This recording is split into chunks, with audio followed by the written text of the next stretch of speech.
Can the Grizzlies battle back and make this a series against the Spurs? Should the Cavs be worried about their chances to get out of the East? Is this the series John Wall puts his stamp on the NBA? The only question left is, say it with me, you win.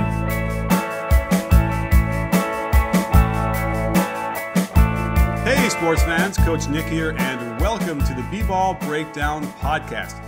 Today I'm pleased to bring on the show, I guess longtime friend of the program, Mike Yam, who is a host on the Pac-12 Network, also runs the Give Me a Sense podcast, and is working on NBA content for TuneIn.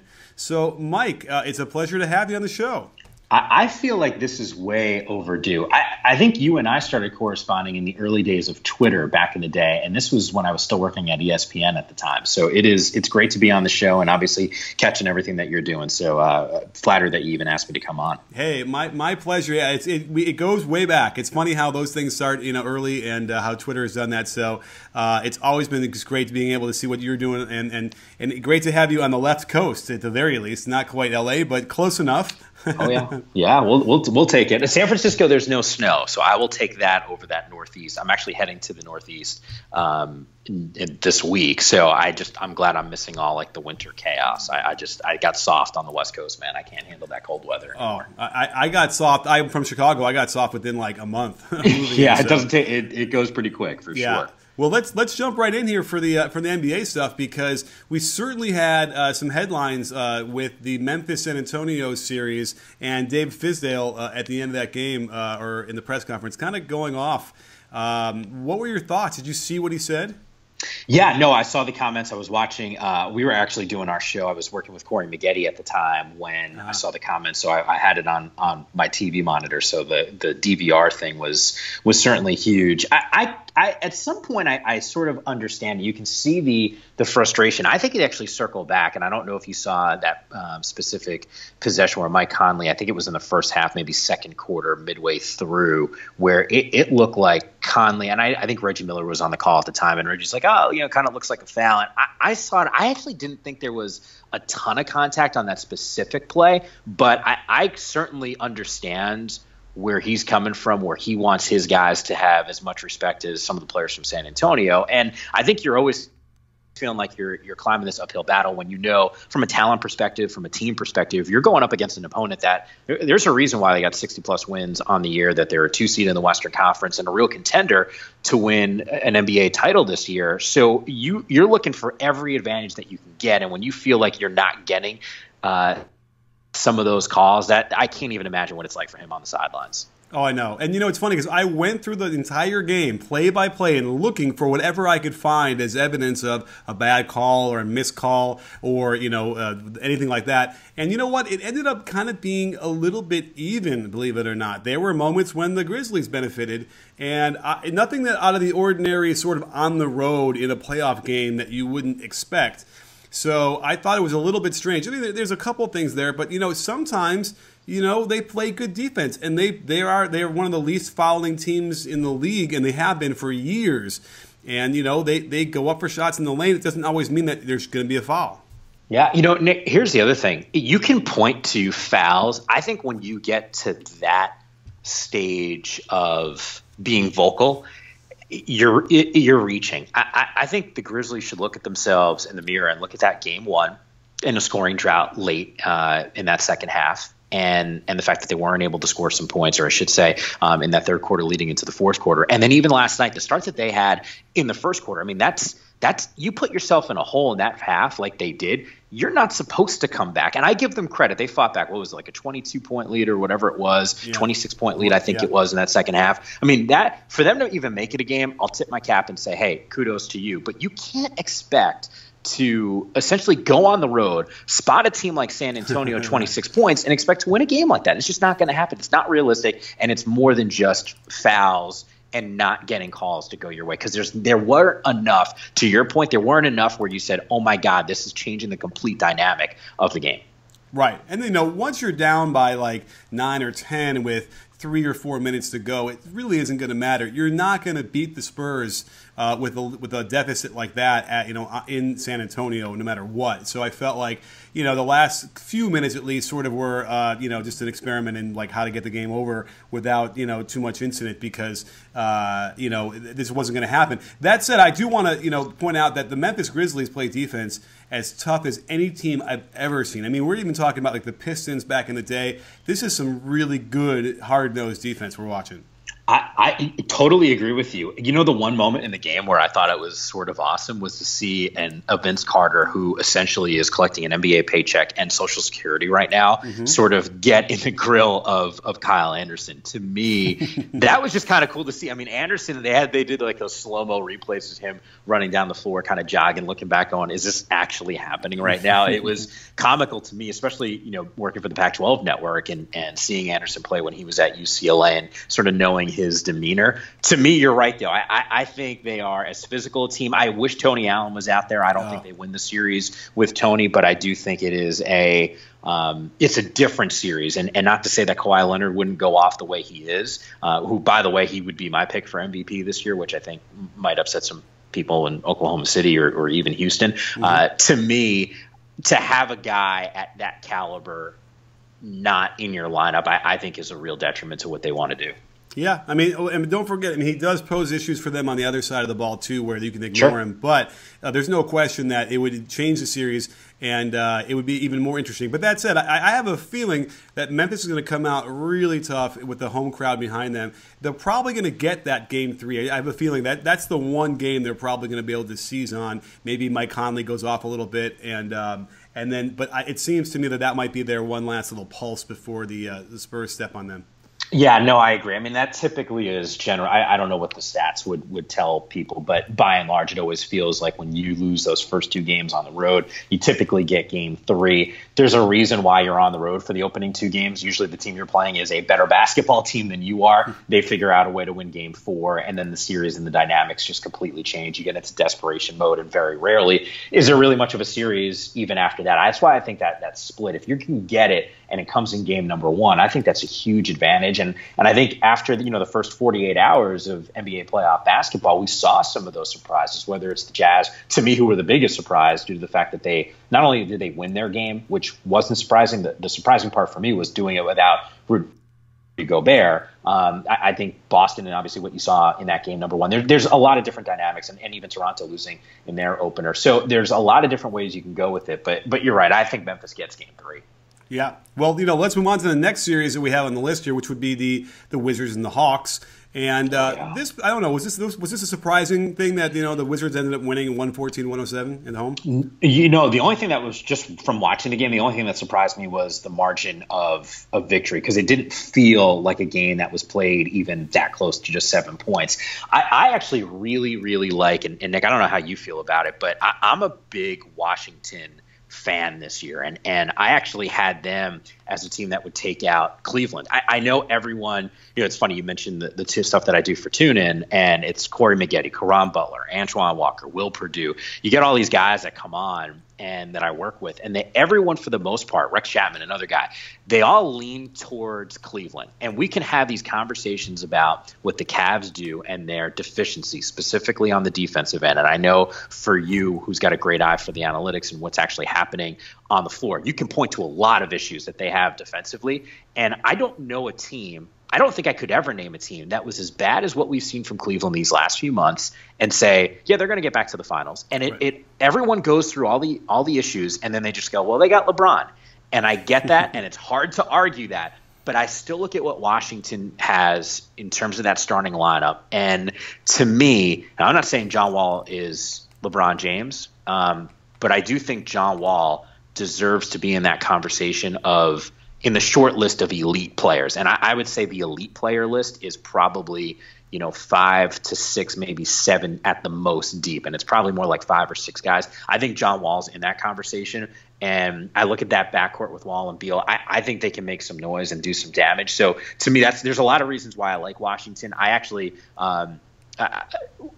the way, from what I saw from Atlanta and what we saw in that first game, they made the run really with that second unit from Washington out on the floor, and that's been their Achilles heel for most of the season. That's not breaking news to anyone, but for me, Washington is a team that I really think could surprise some folks. Yeah, and you have to imagine they're already shortening the rotations, and these guys are going to play, pretty close to 40 minutes in a night, so that the bench won't kill them as much as it has. And then Oubre is a guy who can still make plays, so they have some guy that can be productive, and you never know. I have to imagine somebody out of that Jennings, Bogdanovich,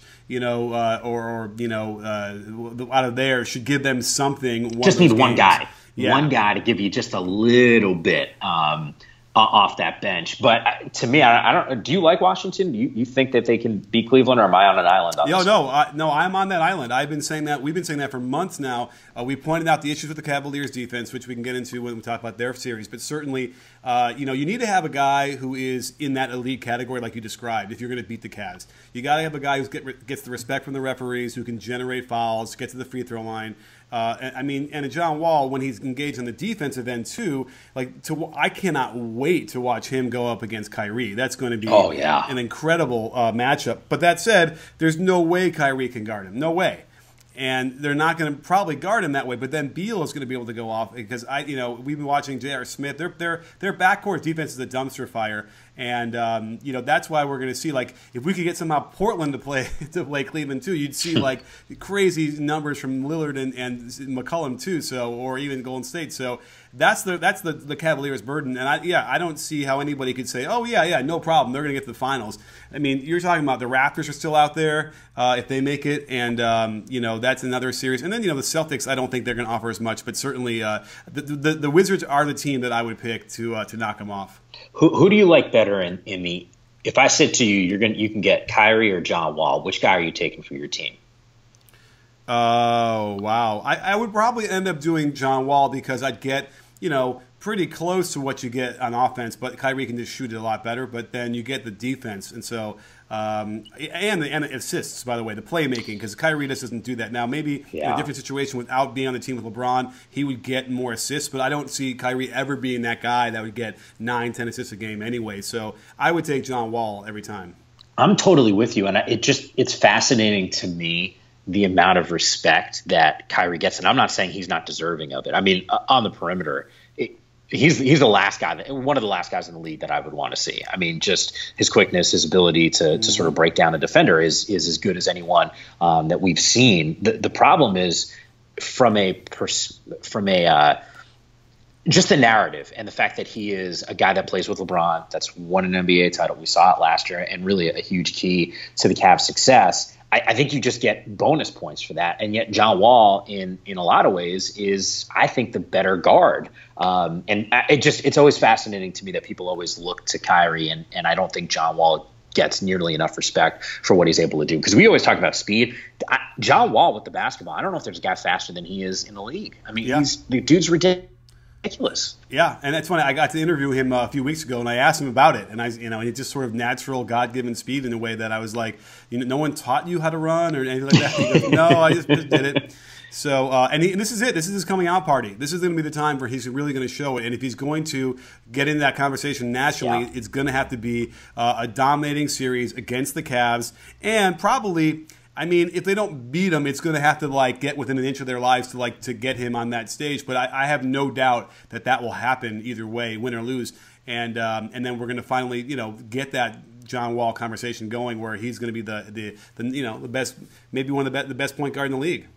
Yeah, that's a really good point, because he's playing with a chip on his shoulder, but you can't get that respect if you don't get those wins. And I think for some players on certain teams, you have to do just a little bit more than a guy that's equivalent for you in terms of talent, just because he's on a winning basketball team. And obviously that means something, or just whatever the perception is. And I think the perception is one thing for KYRIE, and it's not that for John Wall. So he's got to go out there and prove it. I saw him play, Nick, in college. It was a UConn-Kentucky game at Madison Square Garden. It was the best individual performance I've ever seen from a college kid. I watched the dude, and he was everywhere. And it wasn't just scoring. the pace at which he plays, the steals, just what he was able to do on the floor. I still remember back to that matchup, and I couldn't say enough good things. I'm glad he's having success right now in the NBA. Absolutely, and it's about time. I mean, it took him a little while. He wasn't quite, a polished player coming out of Kentucky, which is, par for the course with one and dones. And I wouldn't know if Calipari is doing the most coaching of anybody in the college ranks, but he certainly has figured it out, and it's been really great. So, should we move on to the OKC? Yeah, for sure. Let's talk about the OKC Houston series, because it's poetic and it's dramatic, but not necessarily close the way it's been going so far. To me, all right, let me ask you this. Are you a Russ guy or a Harden guy? Everyone's laughing. I am not a Russ guy. You're not a Russ guy. Okay. So you lean hard. Because like I said, I started this conversation by saying Kawhi Leonard would be my MVP. I'm assuming you're not going that far, though. You're still No, I mean, we'll put it this way very quickly. I'm doing a 3-part series of why X player is the MVP of the NBA. And the first guy was Kawhi, and it was a nice video. He's elite in all the offensive categories, and he's an elite defender. Well, I did the second one, why Russell Westbrook is the MVP. And by the way, I think he's going to win it. It's not like totally agree with you. But he's going to win it. But he's got a lot of very low rankings in the categories he uses most, like on synergy, for instance. He's not very efficient. He's doing this on volume. And I just thought it was necessary to explain a little bit of why he's ranked so low. And I got just destroyed by all the Russ fans who were upset. And I get it. The title was probably not aptly titled, although it was a series of 3 parts. So I thought the title was going to be the same no matter what. But I ended up, half of it is probably showing what he doesn't do well. And they were very upset. And it drives me crazy. It's very hard for me to watch him because he is breathtaking in one moment and then just like a dumpster fire in the next. Yeah, I think it's hard when you have this conversation because it's hard to have the conversation without putting down the other guy. And I'm a Kawhi guy, so when you make the argument for one player, and look, I could be a Russ guy or a James Harden dude, it's hard to make the argument without trashing the other guy. And I think it's hard. I would tell you, and I don't know if you agree with this, but I would say that triple doubles, the way the league is played now, are more meaningful, are easier to get than they were 10, 15 years ago. And so I think it diminishes a little bit of what he's doing. And I'm not saying it's not absolutely incredible and the passion that he plays with on the floor. I would just tell you that he's not.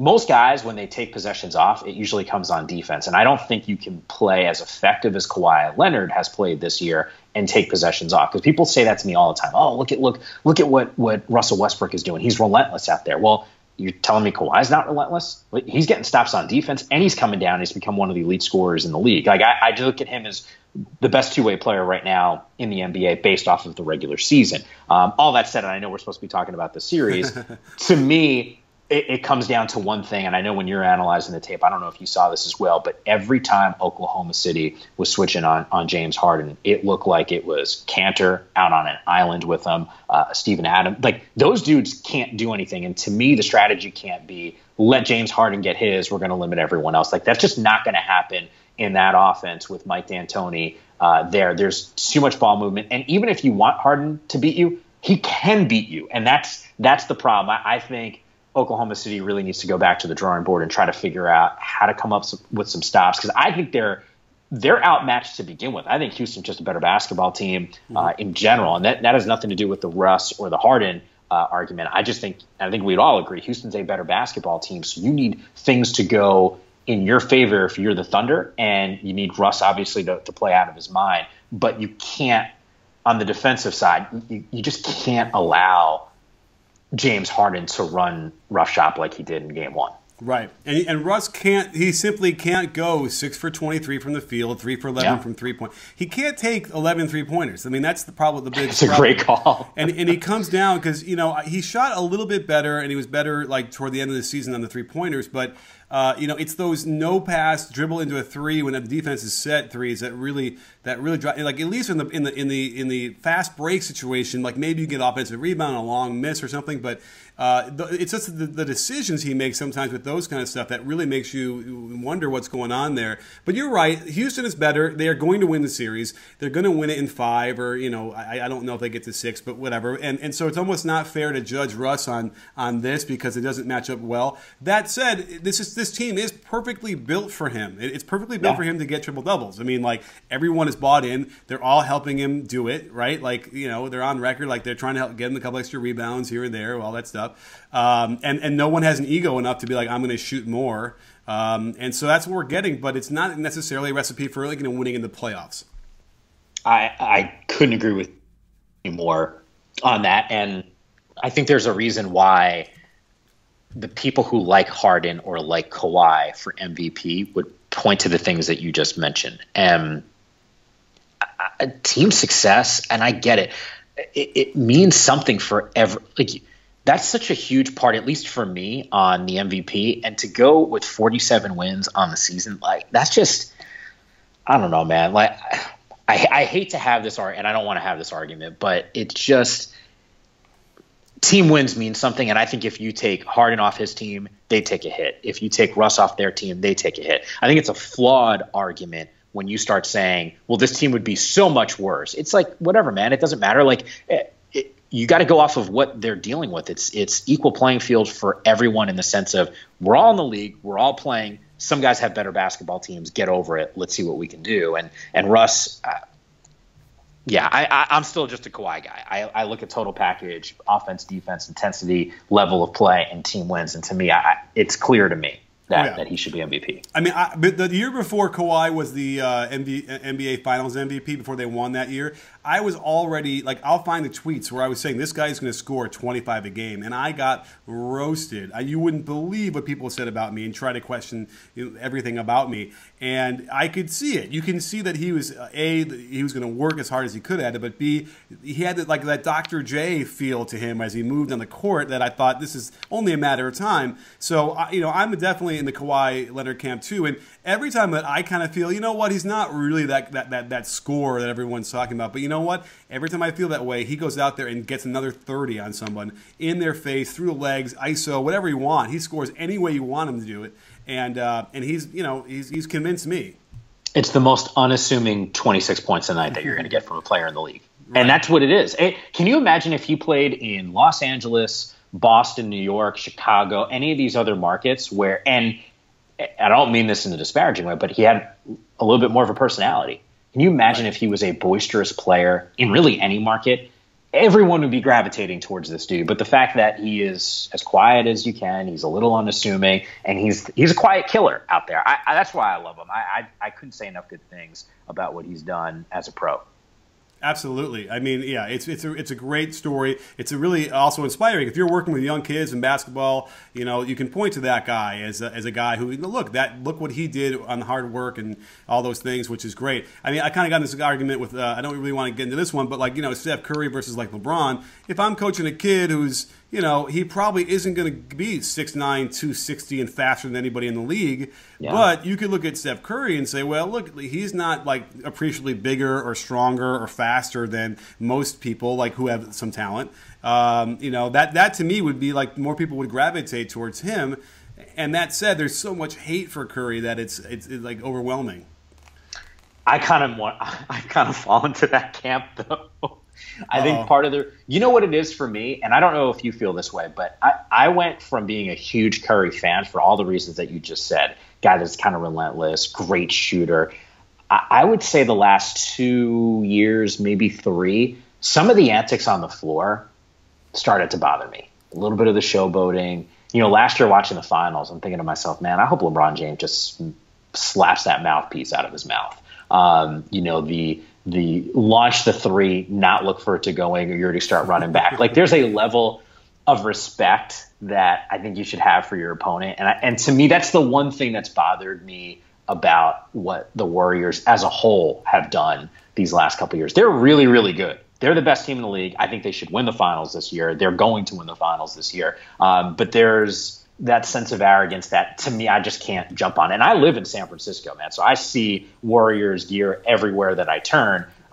Maybe it's just me being like a jaded Knicks fan and just being upset that my team can't do anything. So that's maybe part of it. It's just like a jealousy thing. Probably. All right, fair enough. Because, we could point to Harden doing this during the pod, and, there's Russ does stuff. I mean, they all seem to have some celebratory bravado, I suppose. But I don't know. I just look at a guy who, it's just skill. It is supreme skill that he has done, and that's, so on a level we've never seen before, certainly from the shooting standpoint. So, I guess sometimes you get to celebrate that. You get to do that, and not to say, and people are probably listening to your podcast right now, going, "Yeah, you wish you could shoot like that because you'd be doing the same thing." You're probably right. Well, what I wish, because I was a good 3-point shooter, but you could not shoot off the dribble a three, and that's what I wish I was able to do or allowed to do. Excuse me.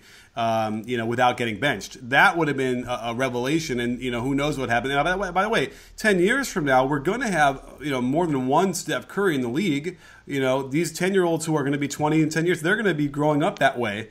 And I'm convinced we're going to find a few more of those guys that are going to do it. I don't know if they're going to do it any better than Steph, but they're going to do it, and it's going to be crazy.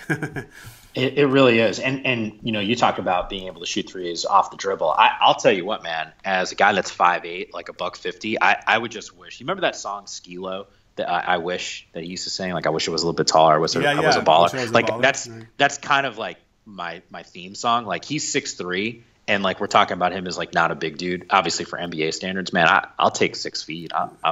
I would have been cool with that. You could take the shooting off the dribble aspect. Just give me a couple more inches there, man. I'll take it.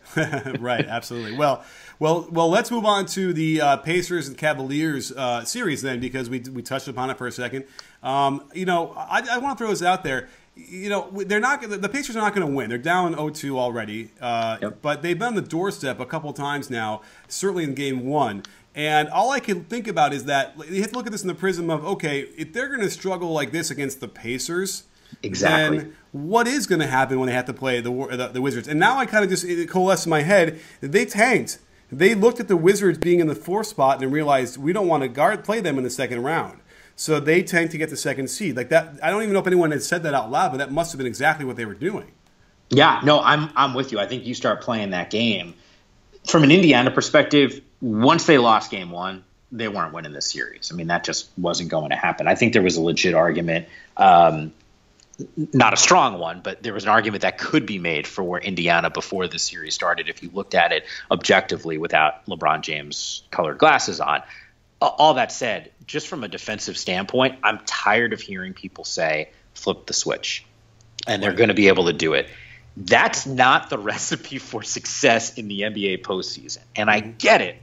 I am like as I said before, the Corey Maggette, the Caron Butler, the Antoine Walkers, the Will Perdue, the Rex Chapmans of the world who I work with at TuneIn, and say, I can point to everything that they do that I can't stand on defense, or some of the issues that they've had in terms of continuity with some of the injuries. At the end of the day, there's one guy, and it's a testament to how good he is. He is probably the second best player I've ever seen play in my entire life, and that's LeBron James. And he's that good, and I think that's why there's the belief that this team can still overcome some of those defensive deficiencies that they have. But it is a tall task, man. At some point, just having the guy on your team is not going to be enough. And I don't know if it's this year, but at some point it will catch up with them. I agree, and that's going to happen. Now, let me ask you this, because it kind of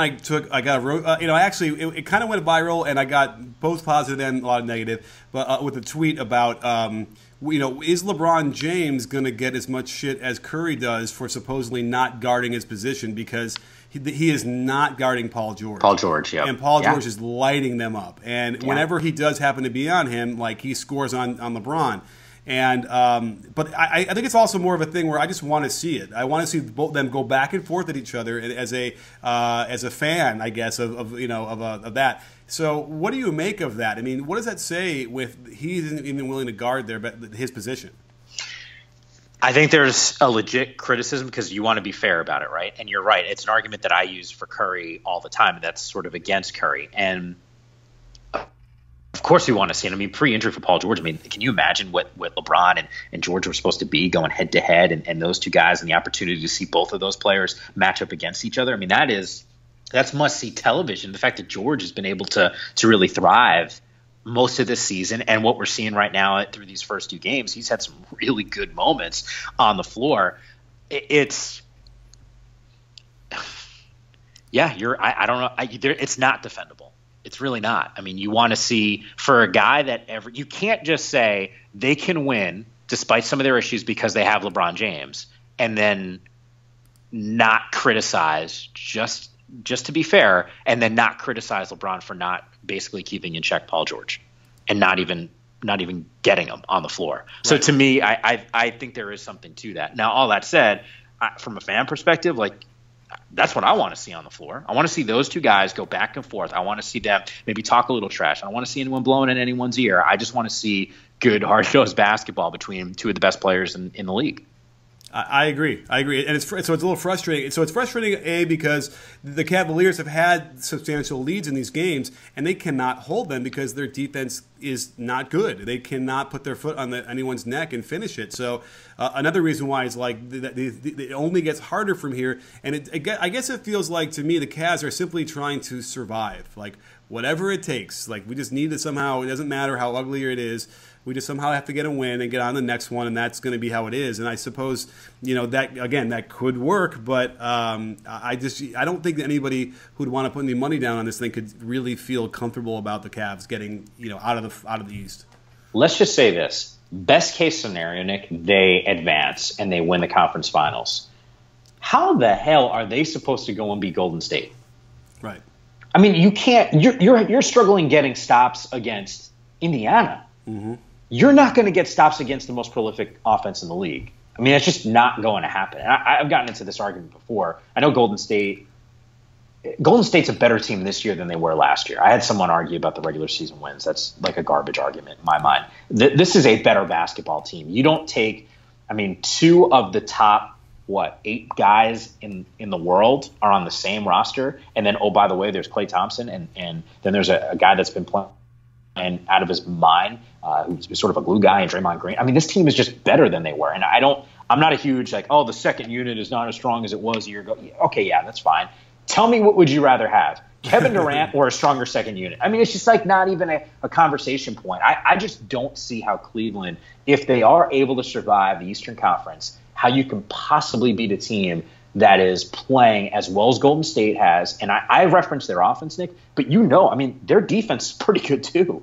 It's not like they're just one-sided out there. Oh, I know. And I did a video on Draymond Green's defense alone just because it was so dominating. I mean, the guy covers everywhere and makes everybody else so much better. I mean, that's the key. He makes Klay Thompson a great defender. He makes Iguodala a better defender than he already is. And by the way, he gets 9 assists in the game. I mean, and 12 rebounds. It's insane. Like the guy, you could argue that he might be the most important player in that team for what he does. And I say this all the time on Twitter. Like, okay, let's just say we're at the NBA company picnic in the summer, and we're going to pick up sides, and everyone's there. I'm going to take Draymond first. You can have anybody else you like, because you know what's going to happen, right? They're going to pick LeBron, right? Yep. And then guess who I pick? KD. So now I got KD and Draymond on my team. I don't care who you pick up after that. I think we're going to run the court.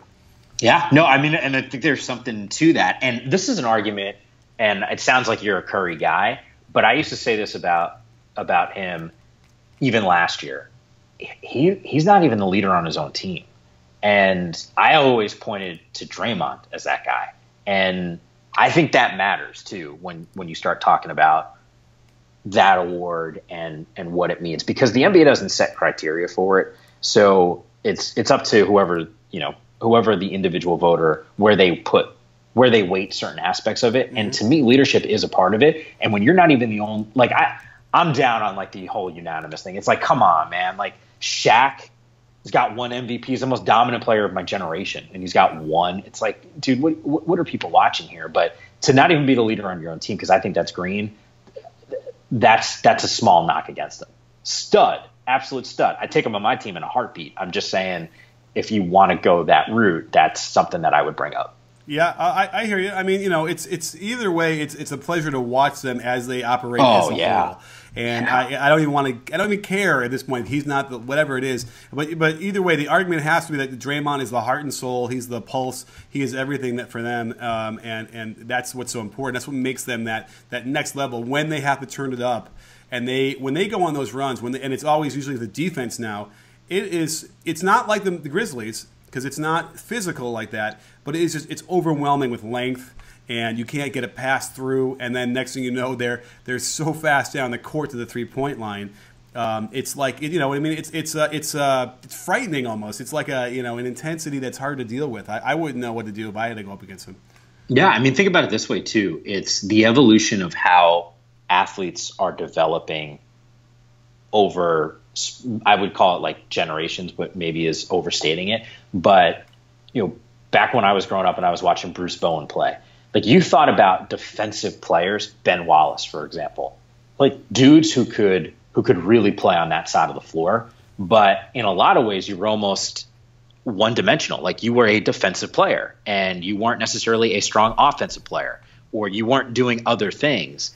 Like that's the kind of scary thing about the Kawhi Leonards, the Goberts, the Draymond Greens of the world. They're not only dominant on defense, but look at what the other things that they're doing on the floor. It's just guys of what NBA players are doing right now. I hope people step back, and I think guys that are a little bit older. I hate to believe that I'm putting myself in that category because I'm 35, but even as a 35-year-old, and I'm sure someone who's 45 and 55 might say the same thing. You look at what we're watching right now in the league compared to what it used to be. And guys are just they're better. They're the talent level and just the evolution of the game is truly remarkable. For sure. And, the funny thing is people now say, well, it's a lot more of a specialized game where you have guys who are, like back in the day, you had to do everything.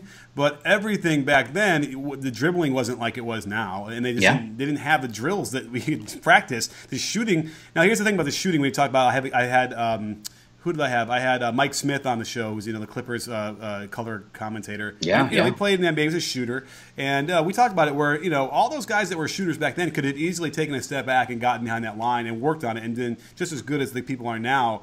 But certainly, the off the dribble threes and all the things that they have now it's just a whole level of skill that we just simply that did not exist. Not to the fault of anybody from back then, just didn't exist. No one thought to do it. And so but it is a crazy time. And by the way, I wish I was a young coach now. I had probably had a vision of what this would be like. As far as threes raining down and fast breaking and all these different things, but I didn't have anyone to model it for me, so I didn't have the guts to be like trying to invent that. But if I was a young coach now, gosh, it would be someone's going to come along in the next few years and like take D'Antoni's thing and make it even more exciting. Yeah, it's just how it ends up playing out. And to your point about being specialized in the things that you see, I mean, that's the reason why I would say Steph Curry is the best shooter I've ever seen in my entire life. I mean, that's just, I would go back and Ray Allen will certainly come to mind, and I'm too young to reference Jerry West. And of course I saw Reggie. I would always say that the quickest release of any play, I mean, Mark Price is another guy that I remember watching, but Michael Redd to me had the fastest release that I had seen before. Certainly not a guy like Curry or even a Ray Allen, but Curry is just, the dude is, to say special, that's an understatement in terms of his shooting ability. For sure. Well, let's get on to that series really quickly for a few minutes, because we have Portland, we have Golden State, and you know what? This might be a sweep, but it might be the most fun 4 games we're going to have in the whole playoffs. Oh, yeah. I really wish that Portland had just a little bit more, because they're poor man's Golden State, if you think about it, in a lot of ways. And then I think the thing to me that was the most disappointing thing about game number 1, to essentially waste the performances that you got from Lillard and CJ out there, that's criminal, because you're not going to be able to get those.